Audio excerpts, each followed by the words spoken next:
Hi class, we are ready for chapter 17, and this is where Bailey was left at the farm and the boy and mom drove off. But Bailey started following the car. Cars are fast. I never really knew this. Back home, before Marshmallow went away, she used to run down into the street barking at cars, and they usually stopped or at least slowed down enough that she could catch them. Though all she ever did at that point was veer off and pretend she never wanted to attack them in the first place. As I ran after the boy's car, I had the sense that it was pulling farther and farther away from me. The scent of dust and exhaust grew thin and tenuous, but I picked up a clear sign of a right turn where the road became pavement, though after that I wasn't sure I could smell him at all. But I couldn't give up. I turned myself over to the mindless panic and continued my pursuit. Ahead of me, I heard the loud rumble of a train, clanking and shaking, and when I topped a rise and saw it, I finally caught a whiff of the boy. His car, windows down, was parked on the road at the train crossing. I was exhausted. I had never run so far or so fast in my life, but I ran harder still when the side door opened and the boy stood up. "Oh, Bailey," he said. While every part of me wanted to tackle him and be loved, I wasn't going to miss my chance, and I veered from him and at the last second bounded into the car. "Bailey," Mom laughed. I licked them both, forgiving them for forgetting me. After the train passed, Mom started the car and turned it around, then stopped because Grandpa showed up in his truck. Maybe he was coming home with us this time. "Like a rocket," Grandpa said. "Hard to believe he got this far." "How long would you have gone, huh, Bailey?" "You doodle dog," Ethan told me affectionately. It was with great suspicion that I jumped into Grandpa's truck, though suspicion that proved justified because while Ethan and Mom drove on, Grandpa turned around and took me back to the farm. Mostly I liked Grandpa. From time to time he'd do chores, which meant we'd go into the new barn toward the back where soft hay was piled and take a nap. During cold days, Grandpa had a couple of heavy blankets he'd wrap around us. But the first few days after the boy left, I sulked in Grandpa's presence, punishing him for bringing me back to the farm. When that didn't work, all I could think to do was chew a pair of Grandma's shoes. But that still didn't bring my boy back. I just couldn't get past the utter betrayal of it all. I knew that out there, somewhere, probably back home, the boy needed me. Didn't understand where I was. Everyone was infuriatingly calm, seemingly oblivious to the catastrophic change that had struck the household. I became so frantic, I even dug into the boy's closet and brought out the flip, running down and tossing it into Grandma's lap. "What in the world is this?" she exclaimed. "It's Ethan's big invention," Grandpa said. I barked. "Yes, Ethan!" "You want to go outside and play, Bailey?" Grandma asked me. "Why don't you take him for a walk?" "Walk? Walk to see the boy?" "I thought I'd watch a little of the game here," Grandpa replied. "For heaven's sake," Grandma said. She went to the door and tossed the flip out in the yard, barely sending the thing 5 yards. I bounded over, grabbed it, and then stared in absolute non-comprehension when she shut the door, leaving me outside. "Well, okay then." I spat out the flip and trotted past Flair, heading down the driveway. I went over to the girl's house, which I'd already done several times since Ethan left. I could smell her scent everywhere, but the boy's scent was gradually fading away. A car pulled into her driveway and Hannah jumped out. "Bye," she said. She turned and looked at me. "Well, hi, Bailey." I ran up to her, wagging. I could smell several other people's scents in her clothes, but there was no sign of Ethan. Hannah did go for a walk with me back home, but when she knocked on the door, Grandma let her in and fed some pie to her, but not to me. I often dreamed of the boy. I dreamed of him jumping into the pond with me swimming down and down to play rescue. I dreamed of him doing the go-kart, how happy and excited he was. And sometimes I dreamed of him jumping out of the window, the sharp crack of pain rising in a shout from his lips as he fell in the flaming bushes. I hated those dreams, and I was just awakening from one of them one night when I saw the boy standing above me. "Hi, Bailey," he whispered, his scent flowing off of him. He was back on the farm. I jumped to my feet, putting my paws on his chest to lick his face. "Shh," he told me. "It's late. I just got here. Everybody's sleeping." It was happy Thanksgiving time and life was back to normal. Mom was there, but not Dad. Hannah came over every day. The boy seemed happy, but I could also feel that he was distracted. He spent a lot of time looking at papers instead of playing with me, even when I brought him that stupid flip to try to shake him out of it. I wasn't surprised when he left again. This was my new life, I realized. I lived on the farm with Grandpa and Grandma, and Ethan only came home for visits. It wasn't what I wanted, but as long as the boy always returned, I had an easier time seeing him leave. It was on one of these visits when the air was warm and leaves were freshly out that Ethan and I went to see Hannah running around in a big yard. I could smell her, as well as other boys and girls, because the wind flowed off the yard and their bodies were sweating as they ran. It looked like fun, but I stayed by Ethan's side because it seemed that while we stood there, the ache in his leg became more pronounced, spreading through his body. Odd, dark emotions swirled inside him as he watched her and the others run. "Hey!" Hannah came over to see us. I licked her leg, which was salty with sweat. "What a nice surprise. Hi, Bailey," she said. "Hi." "My times are really coming down in the 400, the girl said. "Who was that guy?" Ethan asked. "Oh, who? What do you mean?" "The guy you were talking to and hugging. You two seemed really friendly," Ethan said. His voice sounded strained. I glanced around but couldn't see any danger. "He's just a friend, Ethan," the girl said sharply. The way she spoke his name, it sounded like the boy had been bad. "Is it that guy? What's his name, Brett? He's certainly fast on his feet." Ethan stabbed at the ground with his cane, and I sniffed at the tuft of earth that he'd overturned. "Well, what's that supposed to mean?" Hannah asked, her hands on her hips. "Go on back. Your track coach is looking over here," Ethan said. Hannah looked over her shoulder, then back at Ethan. I do need to get back," she said uncertainly. "Fine," Ethan said. He turned and limped away. "Ethan!" Hannah called. I looked at her, but the boy just kept walking. The dark, confused mixture of sadness and anger was still there. Something about the place apparently made Ethan feel bad because we never went back again. That summer brought some big changes. Mom came to the farm, and this time a truck followed her up the driveway, and men unloaded some boxes and carried them to her bedroom. Grandma and Mom spent a lot of time talking quietly to each other, and sometimes Mom would cry, which made Grandpa uncomfortable, so he'd go out to do chores.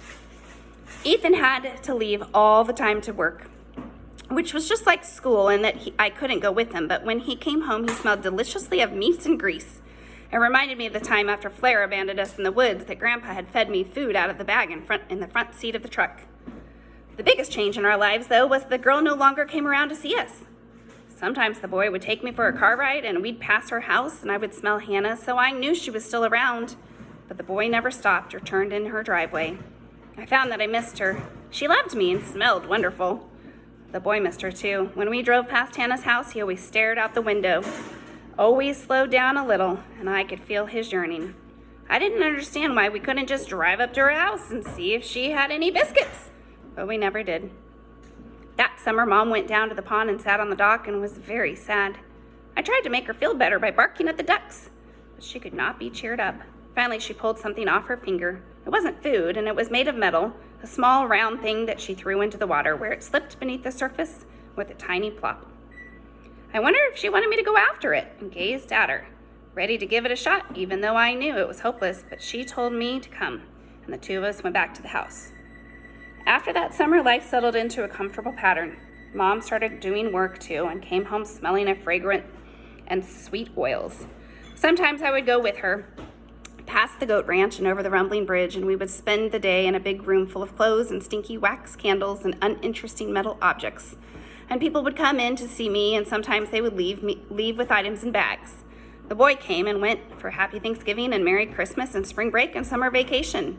I pretty much had gotten over my resentment toward Flair, who didn't do anything more but stand and stare into the wind all day, when Grandpa showed up with a creature who moved like a baby horse and smelled unlike anything I'd ever encountered before. His name was Jasper the donkey. Grandpa liked to laugh as he watched Jasper skip around in the yard, and Grandpa would say, "I don't know why you think we need a donkey," and go back inside. Grandma would say that. Jasper was not at all afraid of me, but despite my position as top predator on the farm. I played with him a little, but it seemed as if I was so easily tired all the time. It just wasn't worth investing myself in a creature who didn't know how to pick up a ball. One day, a man named Rick came to dinner. The feeling from Mom was happy and embarrassed, and from Grandpa it was suspicious, and from Grandma it was ecstatic. Rick and Mom sat on the porch just like Hannah and Ethan used to, but they didn't wrestle. After that, though, I started seeing more and more of Rick, who was a big man with hands that smelled of wood. He would throw the ball for me more than anybody, so I liked him a lot, though not as much as the boy. My favorite time of the day was when Grandpa did chores. Sometimes he didn't do chores, I would go up. Sometimes when he didn't do chores, I would go up and take a nap in the barn just the same. I was taking a lot of naps and no longer had any interest in going out on long adventures. When Mom and Rick took me for a walk, I was always exhausted when we got back. But the only thing that could make me excited was when the boy would come to the farm for a visit. I'd still dance and wiggle and whimper, and I would play at the pond or walk in the woods or do anything else he wanted, even chase the flip, though the boy thankfully seemed to have forgotten where it was. Sometimes when we went to town to the dog park, and while I was glad to see the other dogs, I thought the younger ones were juvenile with their relentless playing and wrestling. Then one evening, the oddest thing happened. Grandpa set dinner down before me, and I didn't feel like eating. My mouth filled with drool, and I drank some water and went back to lie down. Soon a thick, heavy pain came through my body, leaving me panting for breath. I lay there all night on the floor by my food bowl. The next morning, Grandma saw me and called to Grandpa. "There's something wrong with Bailey," she said. I could hear the alarm in her voice when she said my name, and wagged my tail so she'd know I was okay.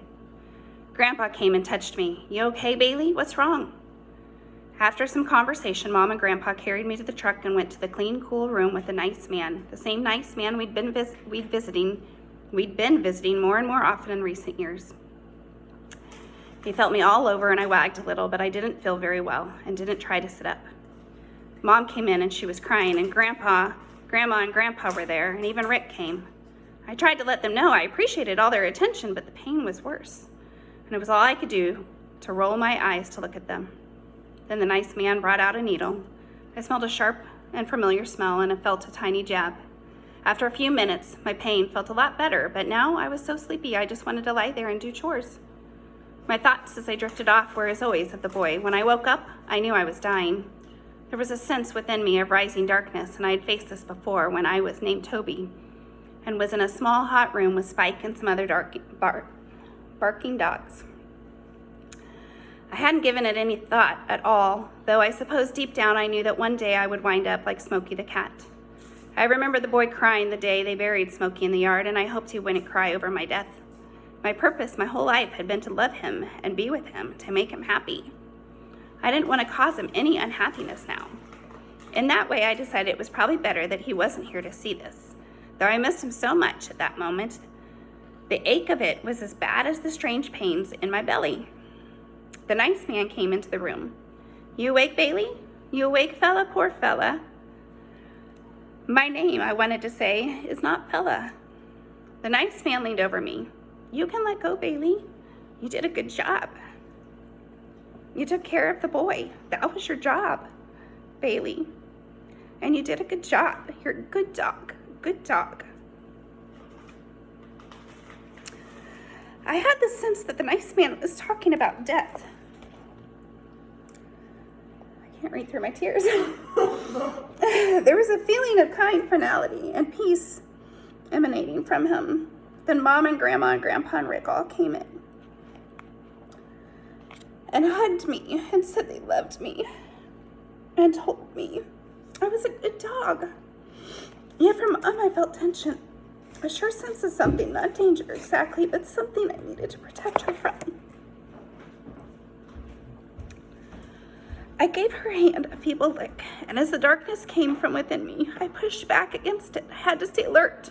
Mom needed me. The tension seemed to rise after another hour went by.